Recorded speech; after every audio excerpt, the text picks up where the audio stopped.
보도록 하겠습니다. 주기율표를 저번 시간에 연장선상으로 주기율표에 대한 이야기를 할 건데, 그 중에서도 우리가 포커스로 주어야 될 것은 바로 금속이라고 하는 개념과 그 다음에 비금속이라고 하는 개념을 잡고 들어가도록 하겠습니다. 실제로 이 금속과 비금속은 이 자체만으로도 굉장히 중요한데, 이 파트가 그대로 이어나가서 3단원으로 진행을 하게 되면 3단원에서 나오는 화학결합이라고 하는 파트랑 그대로 연결이 되어지게 돼요.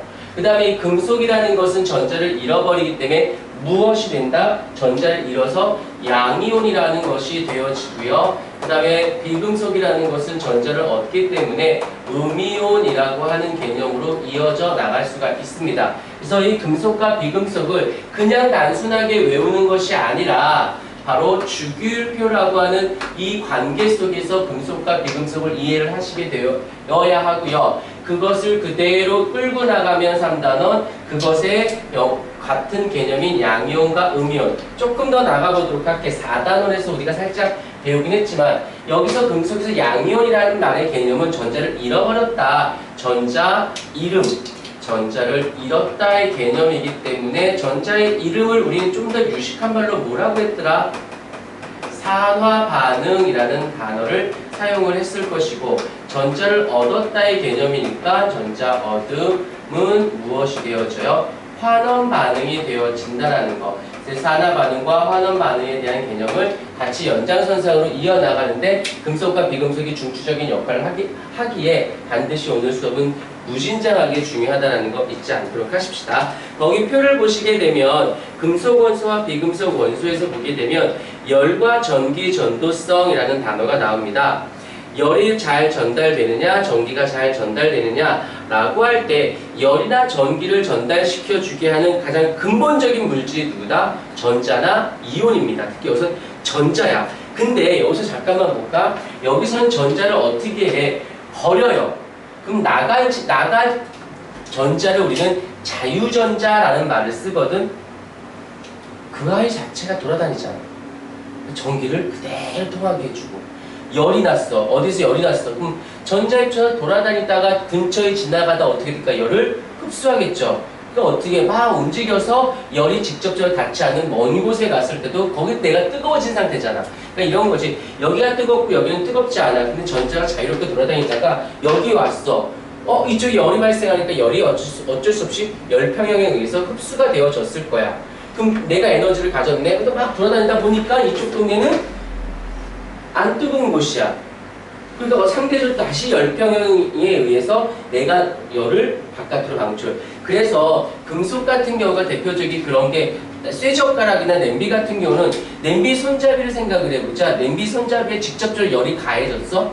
그건 아니야. 바닥에만 가열되어졌는데 열 전도에 의해서 비자유전자의 이동에 의해서 옆에까지 다 뜨거워지게 되어지는 것을 얘기합니다. 하지만 비금속을 생각해 볼까요? 비금속은 어때?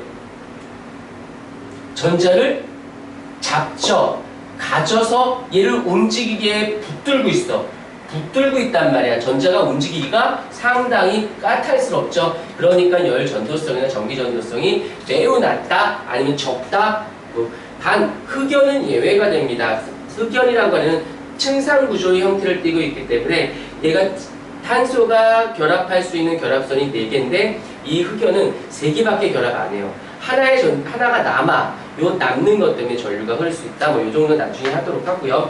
이온의 형성을 보게 되면 동그라미 양이온, 그 다음에 비금속에는 음이온. 다시 하자. 금속이 자유롭게 돌아다닙니다. 금속이 자유롭게 돌아다님으로 인해서 어떤 일이 발생하느냐? 바로 여기서처럼 정전기적 인력이라는 것이 발생해. 나중에 자세히 하겠지만 이 자유전지에서 붙들고 있는 힘이 세기 때문에 어떻다? 고체로. 하지만 비금속은 고체보다는 약간 고체나 액체, 기체 모두 다 존재할 수 있다는 것 정도 어렵지 않게 자세히 보도록 하시고요. 탐구 자료를 보도록 하겠습니다. 다음 페이지 탐구 자료.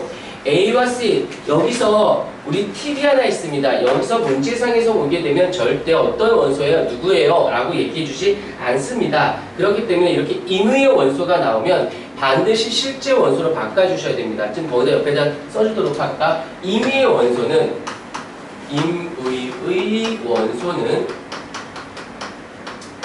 반드시 찾아서 실제 원소로 바꿔주셔야 됩니다. 원소로 바꿔주고 그 다음에 문제를 접근하셔야 돼요. 그래야지만 문제를 푸는데 방향성을 놓치지 않게 됩니다. 그래서 대표적으로 한번 보자. A가 누구겠습니까? 1쪽에 1주기니까 그치 수소가 되어지겠죠. 그 다음에 B는 2주기에 16쪽. 아 그렇지 잘하셨어요. 산소예요. 까먹지 말자. 그 다음에 C를 보도록 하십시다. C는 3주기에 1쪽 원소. 그렇죠. 나트륨. 그 다음에 3주기 17쪽 원소는 염소. 이렇게 잡았어. 그럼 A와 C는 동그라미 같은 족이니까 당연히 원자과 전자수가 같다라고 하셔야겠지요.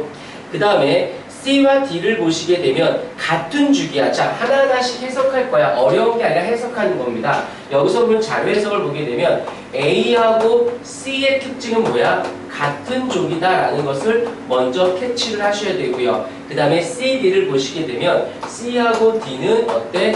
같은 주기의 원소이다라는 걸 확인할 수 있습니다. 그러면 이걸 가지고 같은 족이야? 라는 말은 족이야? 세로줄이야? 라고 보는 거고 같은 주기네 가로줄이구나 라고 생각을 하시면서 얘가 왜 같은 족이냐? 원자과 전자수가 어때서?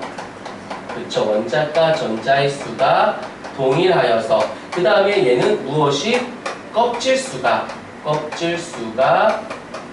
동일하여서 라고 생각을 해준다면 문제를 접근할 때 조금 더 용이합니다. 그래서 A와 C는 어찌됐건 A와 C는 1쪽이야. 그 와중에도 1쪽이라는 말의 뜻은 전자 하나를 어떻게 한다? 한 개를 버려요 라는 말의 뜻을 담고 있겠습니다. 그 다음에 B는 전자 두 개를 얻어서 으면 그쵸? 16쪽에서 18쪽 되려면 2칸 앞으로 가는 게 낫잖아. 6칸 뒤로 가는 것보다 2칸 앞으로 가는 게 좋기 때문에 2개를 전자를 얻어서 이렇게 되고 D 같은 경우는 18쪽이 되기 위해서 저번 시간에 다시 한번 얘기했었지만 다 비활성 기체, 헬륨, 네온, 아르곤을 제외한 나머지 모든 원소들은 누구와 같은 전자 배치를 원한다? 비활성 기체와 같은 전자 배치를 원하기 때문에 반드시 걔한테 쫓아가려고 해요. 어떤 식으로 일어서든 얻어서든 어떤 방법과 수단과 방법을 가리지 않고 어떻게 된다? 무조건 비활성 기체와 같은 전자 배치로 따라간다는 거야. 요게 제일 포커스야. 그래서 상황에 보니까 이루어지는 거고 상황에 따라서 얻어지는 거다라는 거 잊지 않도록 하시고요. 그 다음에 굉장히 중요한 원자 반지름을 할 겁니다. 이거 한번 끊고 원자 반지름에 대한 이야기를 해보도록 하겠습니다.